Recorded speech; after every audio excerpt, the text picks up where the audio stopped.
இந்தியாவுக்காக தங்கம் வென்ற கபடி வீராங்கனை கார்த்திகாவின் பயிற்சியாளர் சீமான் அண்ணனின் பேச்சுகளை முன்வைத்துதான் நான் பயிற்சியே கொடுப்பேன் என பேசியுள்ளார். தமிழர் கட்சி சீமான் அண்ணன் அவர் ஒரு வீடியோவில் ஸ்டார்டிங்கில் சொல்லியிருப்பார், ஒருத்தன் ஓடியே அந்த நாட்டை உலகத்தோட உச்சிக்கு கொண்டு போயிட்டான்னு சொல்லிட்டு நம்ம அந்த கட்சி கிடையாது.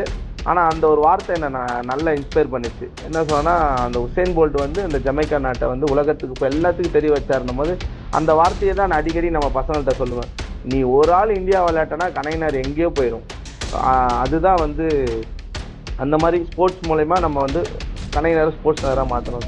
சமீபத்தில் புதிய தலைமுறை தொலைக்காட்சியில் கார்த்திகாவும் அவரது பயிற்சியாளர் கே ராஜியும் பங்கேற்றனர்.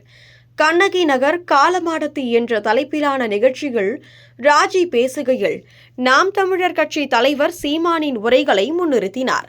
சீமானின் பேச்சுதான் என்னை இவ்வளவு தூரம் வளர்த்தது. அவரது வார்த்தைகள் எங்கள் பிள்ளைகளுக்கு ஊக்கமளிக்கின்றன என்று கூறினார். குறிப்பாக சீமான் அடிக்கடி கூறும் தமிழர்களின் திறமையை வெளிக்கொணர்வோம் என்ற கருத்தை மேற்கோள் காட்டி கண்ணகி நகர் பெண்களை பயிற்றுவித்ததாக தெரிவித்தார். இந்த பேட்டி யூடியூபில் வைரலாகி லட்சக்கணக்கான பார்வைகளை பெற்றது. நாம் தமிழர் ஆதரவாளர்கள் அண்ணன் சீமான் என்ற ஹேஷ்டேகுடன் பகிர்ந்து சீமானின் உரைகள் இளையோரை உருவாக்குகின்றன என்று பாராட்டினர்.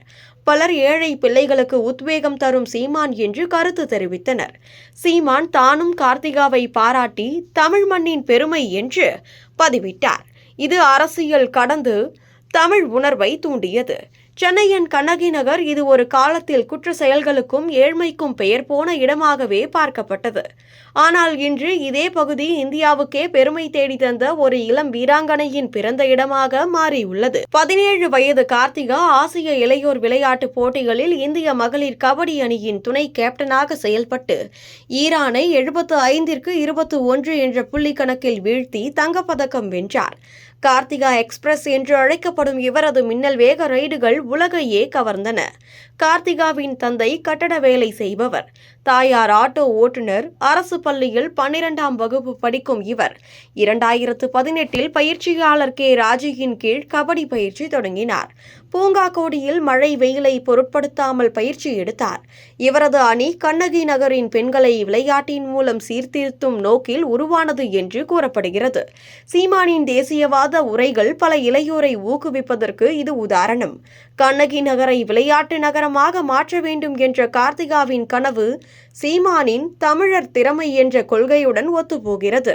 இது அரசியல், விளையாட்டு, சமூக மாற்றத்தை இணைக்கும் நிகழ்வு. கார்த்திகா போன்றோர் ஒலிம்பிக்கில் தங்கம் வெல்வார்கள் என்ற நம்பிக்கை பிறக்கிறது.